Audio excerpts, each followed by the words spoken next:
వైఎస్ఆర్సీపీ స్థాపించి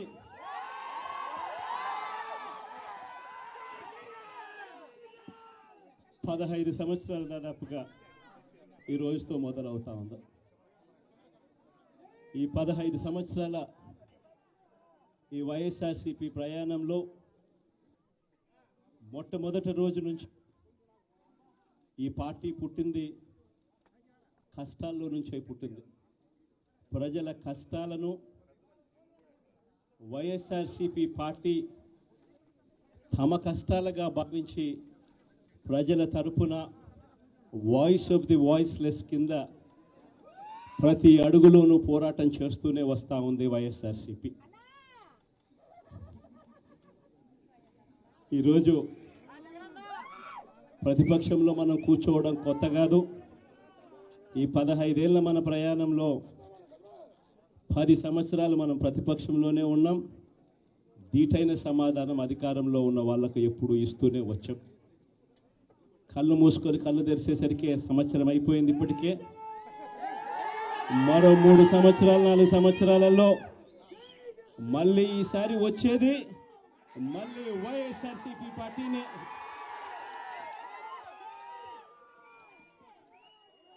ఈరోజు వైఎస్ఆర్సీపీకి సంబంధించిన ప్రతి కార్యకర్త కూడా గ్రామంలో ఉన్న ఏ ఇంటికైనా కూడా వెళ్ళొచ్చు.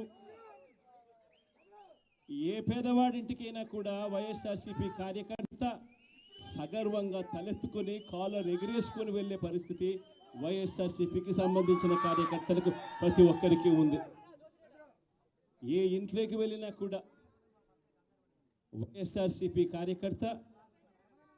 కార్యకర్తను చూసినప్పుడు ఆ ఇంట్లో నుంచి వచ్చే ప్రతి అక్క, ప్రతి చెల్లెమ్మ, ప్రతి అన్న, ప్రతి తమ్ముడు, ప్రతి సోదరుడు, ప్రతి రైతన్న, ప్రతి అవ్వ కూడా వైఎస్ఆర్సీపీ కార్యకర్తను చూసినప్పుడు చిక్కటి చిరునవ్వుతోనే పలకరిస్తుంది.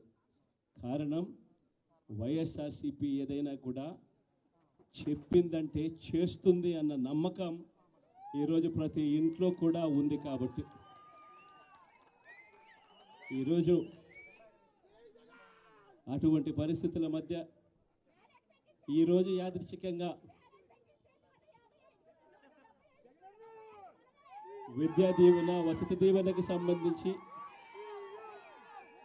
పిల్లలకు సంబంధించిన అన్యాయాలకు సంబంధించిన జరుగుతూ ఉన్న అన్యాయాలకు సంబంధించిన విషయాల మీద ఈరోజు యాదృచ్ఛికంగా ప్రొటెస్ట్ కార్యక్రమం కూడా జరుగుతూ ఉంది. ఈ కూటమి ప్రభుత్వం వచ్చి దాదాపుగా 10 నెలలుగా వస్తూ ఉంది. ఈ 10 నెలల కాలంలో ఎన్నికల వేళ వాళ్ళు చెప్పిన సూపర్ 6లు, సూపర్ 7లు అన్నీ గాలికి ఎగిరిపోయాయి. వ్యవస్థలన్నీ కూడా చదువులు కానీ, వైద్యం కానీ, గవర్నెన్స్ కానీ, వ్యవసాయం కానీ ఏది చూసుకున్నా కూడా వ్యవస్థలన్నీ కూడా నిర్వీర్యమైపోయిన పరిస్థితులు కనిపిస్తూ ఉన్నాయి. ఈరోజు పిల్లలకు సంబంధించిన ఫీజులకు సంబంధించిన బకాయిలు కూడా సంవత్సర కాలంలో ఫీజు రీయింబర్స్మెంట్కు కావాల్సింది ఒక్కొక్క క్వార్టర్కు 700 కోట్ల రూపాయలు చొప్పున సంవత్సరానికి 2,800 కోట్ల రూపాయలు విద్యా దీవెన కింద 4 క్వార్టర్లకు సంబంధించిన కేటాయింపులు చేయాలి. అంటే 2,800 కోట్లు. వసతి దీవెన కింద ప్రతి ఏడాది ఏప్రిల్ మాసం వచ్చేసరికి 1,100 కోట్ల రూపాయలు కేటాయింపులు చేయాలి.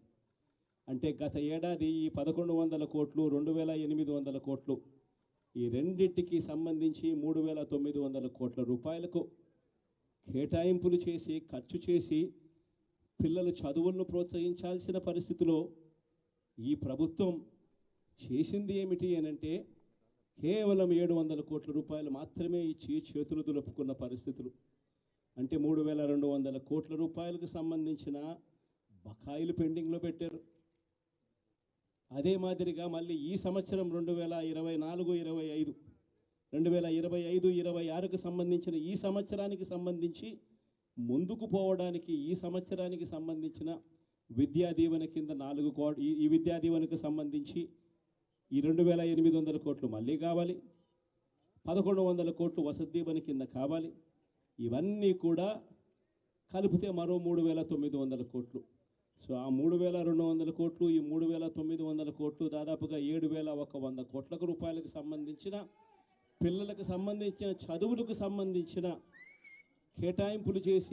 కేటాయింపులు చేసి చదువులను ఆదుకోవాల్సింది పోయి, పిల్లలను ఆదుకోవాల్సింది పోయి కేవలం 2,600 కోట్లు మాత్రమే కేటాయింపులు చేశామన్నట్టుగా చేసి పిల్లల చదువులతో ఆడుకుంటా ఉన్న ఈ ప్రభుత్వానికి బుద్ధి చెప్పే కార్యక్రమం పిల్లలతో పాటు, పిల్లల తల్లిదండ్రులతో పాటు కలిసి చేసే కార్యక్రమం కూడా యాదృచ్ఛికంగా ఈరోజు ప్రొటెస్ట్ కార్యక్రమం కూడా ఈ రోజే కూడా జరుగుతూ ఉందని కూడా చెప్పడానికి కూడా సంతోషపడతా ఉన్నా.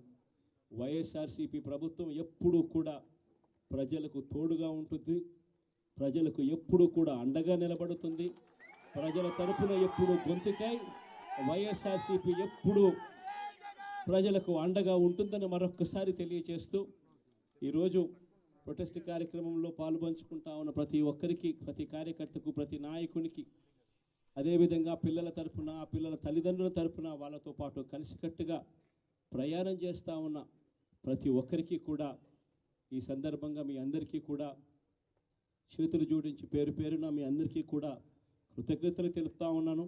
వైఎస్ఆర్సీపీకి సంబంధించిన 15వ సంవత్సరం లేక అడుగు పెడతా ఉన్న ఈ సందర్భంలో వైఎస్ఆర్సీపీకి సంబంధించిన ప్రతి నాయకుడికి, కార్యకర్తకు ఈ సందర్భంగా కంగ్రాచులేషన్స్ కూడా మరొకసారి కూడా తెలియజేస్తాను.